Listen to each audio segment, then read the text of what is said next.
Welcome to the next installment of Prespero's War Stories, Tales from the Front Lines of Procurement. I am Matt Searing, and I'm here today with business partner Donald Searing, CEO of Prespero. Today, I'm talking to Don about what he's referring to as shifting sands. Don, tell me about the procurement project you dealt with in this situation. Yeah, thanks, Matt. I think, this is an interesting story of something where I look at everybody kind of doing the right thing. And in that process, something just snowballing out of control. And this isn't a story of a procurement, an installation, an implementation gone bad. Mhm. This is the story of just something went off the rails in the procurement process. And I'll tell you a little bit about the story. And it's been about a 4-year ordeal for myself and other people involved in this. But it started innocently enough. We got an RFP from a health plan, and the health plan basically said, really well defined, said, we have these systems that we currently use. This one that's in the middle that connects to a number of, we want to just rip that out and replace it because it's built on some old technology. It's not being supported anymore.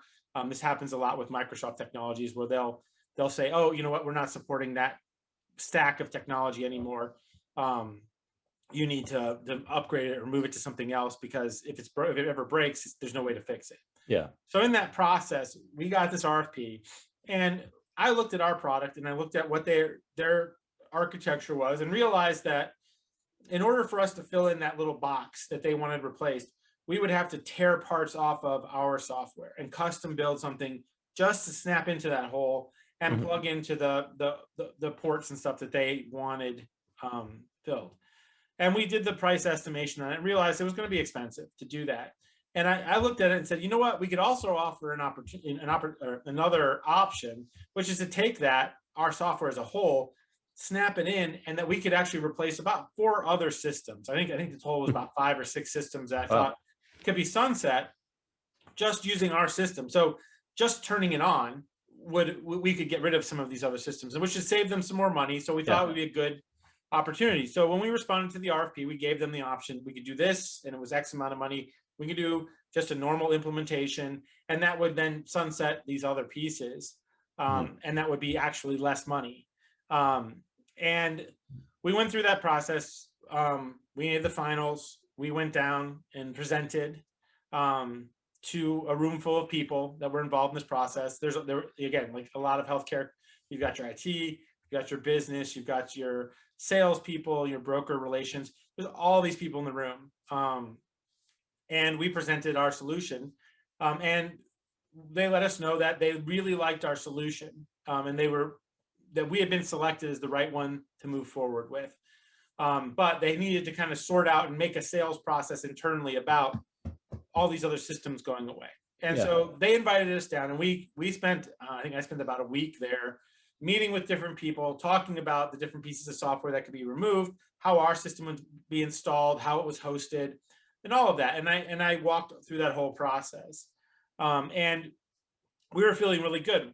They selected us. They were dedicating a bunch of time to sitting with me and going through this discovery process. And right after discovery, we got a message from them. They needed to put this on hold. And I think the biggest issue was that what they had asked for, was a budget to replace System A. We were offering something that's replaced a bunch more than System A. And I think from a budgeting standpoint, that wasn't what the budget was for. Okay. And I think there were a number of other people that were saying, well, that's not what the plan is. We really just need that A part. And the people that I had been talking to said, well, actually, these guys make a really great point, us, that like we have a bunch of systems that aren't kind of fit with the normal structure. We should just buy a normal system and then, sunset those other pieces. We would save a bunch of money. It's cheaper to turn on that way. And this just seems to be a good idea. So we paused and they went back to have that discussion. And this is when I start talking about the shifting sands, right? They thought they wanted something. They actually went out in the market, got responses, saw that it wasn't just us that pitched kind of the software, removing more than one piece of software, and saw that they had chosen the wrong thing. And actually it was cheaper to do something actually that would be better for them. So the market informed them of Right. Hey, this is can do something Yes. better. Okay. So, but then they had to convince people internally because that wasn't what they chose. And so when I look at the shifting sands, it didn't shift for us. I think internally, what this project was morphed from one thing into something else that had a broader reach and more people involved. And those people said, well, we weren't involved in the original process. We didn't have a say in the budget of the original process.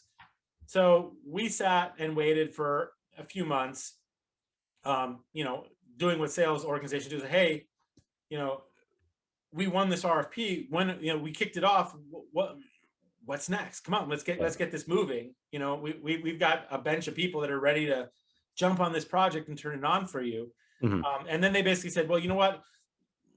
We got pointed out when they finally came back. We pointed out to us that we didn't do the process right. We didn't ask for a budget for this big replacement. We're going to do the RFP again. Well, as again, as somebody that won the previous RFP, that's like the last thing you want. Like, oh, great. Yeah. Here we go again. We got to do the RFP. So what was nice about those when the RFP came, and of course we're going to respond, right? Because we're the one that told you what you needed. Yeah. So the RFP, it came out and it was very similar. The things they were asking for, the questions, everything that came out was very much a description of our software, because I was the one they'd sat down with a week. I was explaining what the problems were. I was explaining how the software could solve that problem. And then our software had this feature. And so like the RFP came back with specific things that only our software had. So it was very tailored to us, which was, we thought, okay, if this was going to happen to us, it's not ideal, but let's go ahead and, we'll bid on it. So we pitched again, got to the finalists, went down there again, sat in a room full of people again, a huge auditorium. One of the few times I've actually sat in an auditorium, microphone and everything. And there were like 100 people in this room because of the scope, I guess, of this whole process. We won the finalists there too. And said, so now you've won twice. Now we've won the RFP twice. Let's move forward and let's do discovery. And they said, yep, you guys convinced us. We'll do the discovery. The budget should be aligned now. So we went through this whole process. I brought everybody the next meeting. So I brought our head of our delivery organization. I think I even brought the CEO briefly. We came with a full court press. We're so excited about doing this project. We want to get everybody on board with it. We've already waited about a year at this point. Let's get this going. And you guys finally come around and see exactly what we said. We're replacing these 5 systems. This should be great. And so we did discovery. We did all these presentations. We dug in again, collected information about some of these other systems and things, and said, we're ready to go. Let's get to the next steps. And right when we got to the end of discovery again, but during that same time, that's when we're also negotiating the contract and trying to nail down the scope that's going to show up in that scope of work. And they put a pause on it again, and we're like, what is it this time? It's like, well, it turns out that we really don't have the budget for this RFP now, and this budget it's shifted. There's some internal things going on. We're gonna go make the case to the budgeting committee, but they only meet every second month, so you need to wait 2 months, and then we'll get in front of them. And by the way, can you guys come down and help us get through the budgeting? Give us the words we need. Succinctly describe what you're doing. We went down there, met with the smaller group, gave them the words, the presentation, the graphics, everything they need to make that case. Oh, we didn't get into the budget committee didn't get to us. There was too much stuff going on. It'll be the next budgeting meeting. Okay, 2 more months.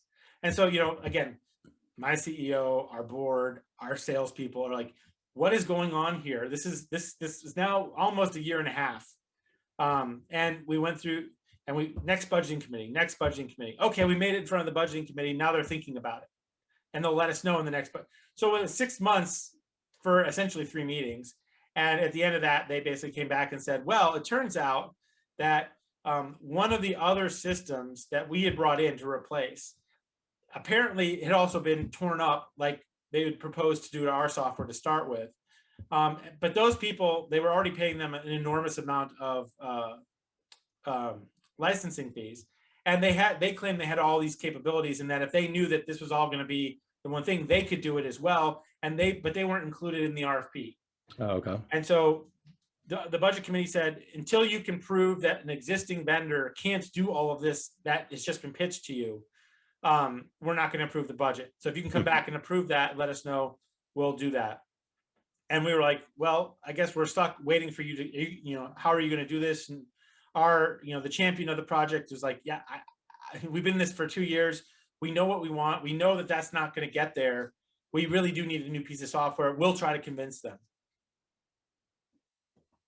Another few months pass. So now you're over 2 years, basically. Yeah, over 2 years.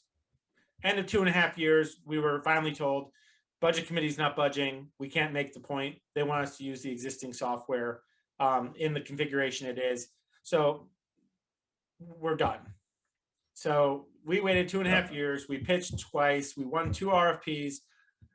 But internally during this procurement process, their ducks weren't in a row. And I just point back to the fact that the reason everything didn't get aligned from the beginning is because they were asking for something that didn't fit the market. Yeah, they didn't know the market. We absolutely could have done it.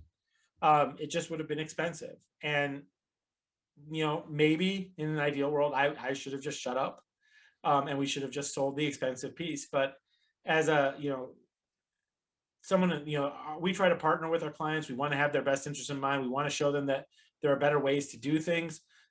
So part of what I do as a solution architect, work through those new options and those new opportunities and show someone that they could change their process and save a lot of money. And normally that's a valuable service we provide. In this scenario, it seemed to just every time we got involved or provided more information, something moved around on the back end and it didn't end up where we wanted it to be. Now, the sad thing is that it's now 2.5 years down, no work had been done. So that system that was being sunset, that was, Microsoft wasn't supporting anymore. Microsoft didn't support it and they still run it and they're still running it. And it's still there. And I know this because in October of last year, I received the RFP again. Third RFP. The third time, copy of the second RFP, the one that was tightly tailored to our solution. And received that, yep, they're still looking for that solution. And we responded to the RFP, and not to surprise anyone, it's been 6 months and the RFP never completed. So submitted, the deadlines passed for decisions, no decisions have been made. They've kind of even ghosted us in terms of communicating with them. So out of this whole process, I've now been involved with this for about 4 years. They still have the same problem they had 4 years ago. Software that was not working, software that was being essentially no longer supported. And yet they can't seem to get the RFP correct and the budgeting aligned and the process aligned to make this work. So I look at this and say, there's just looking at it from the outside. And again, I don't have a lot of inside knowledge. The procurement process here seems broken. And it seems like the goal, because what is the goal of procurement, right? And this is, I think, also going back to some of the other conversations we had. The goal of procurement is to find, is that you're trying to run a business. Your business needs systems to help them run the business. A lot of places have existing systems that don't work anymore or are being turned off or whatever, are being deprecated. That process, like procurement exists to make sure you find the right partner, the right solution, you get it in place in a timely and economical fashion, and you move forward with your business. Yeah. And you just move and it makes your life better and you move forward, right? That's the cycle. That you bring in a vendor, they solve your problem, you move past it. This is now a process that's in 4 years. Yeah. The client still has the same problem. Hasn't moved past it. Still doing stuff manually, still doing stuff on old technology, not supported technology. And I don't understand as the vendor why they can't seem to pull the trigger on this. And that's where I think just all I can do is, and I've thought about this for a long time. I've had 4 years. I've had 4 years of people asking me, where is that contract, Don? What's going on with that, Don? And I say, I don't know. We've been through this process. We know exactly what they need. we know that what we can provide them is well within our budget. And even our product has changed in over the 4 years too. So like it's actually better for what they were trying to do. Yeah. So it's that kind of stuff where you just go, I don't know what's going wrong internally. Other than somewhere along the lines, the decision was made to only look at something very small, and just do something very targeted. And out of that, not realizing that that was the wrong approach, or that that was not what the market supported. Yeah. And that if they looked at it from a more holistic standpoint of, ask that question, what technology should we have? What does an architecture for a large regional health payer look like? What systems should we have?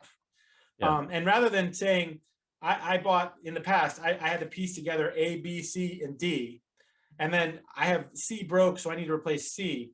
Actually step back and say, what is the problem we were trying to solve with those systems in the first place? And how is it actually being solved in the market? And I think that level of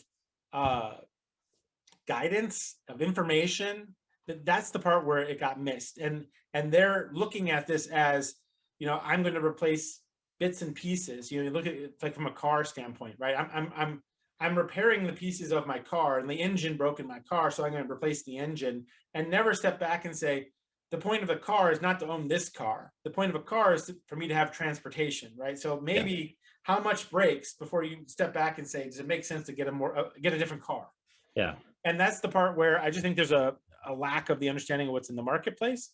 And that's where you start to realize too, that, hey, after a while, even with a car, right, it's cheaper just to go buy a new car than to replace all the pieces that continually break. But if you're caught in this cycle of what you do is replace, piece part replacement, you never step back and ask, what should we be doing? And I think that's where in our platform with our architectural guidelines, and that we try to get people to approach the problem of what should we be doing, right? As opposed to, how do I build yet another custom system that just replaces this little bit, right? And maybe that's not the right solution. Maybe it turns out that you can replace the whole car for less than it takes to replace that part. And that's what we showed them. And the problem is that's not their culture. That's not the way, I guess, their decision-making works.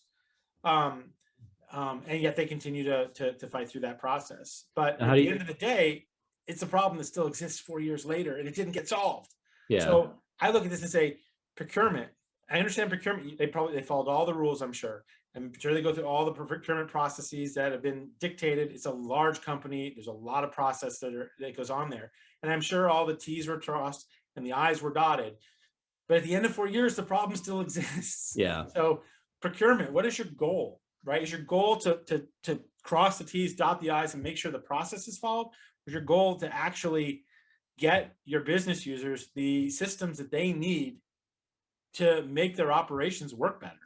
And that's where I just, like, that's a disconnect that I don't understand. And I think that from a Prospero standpoint, we're focused on, yes, we're going to help you follow the process, but the goal of this process is to get the right solution in place at the person to the company or person or organization that needs it at that moment.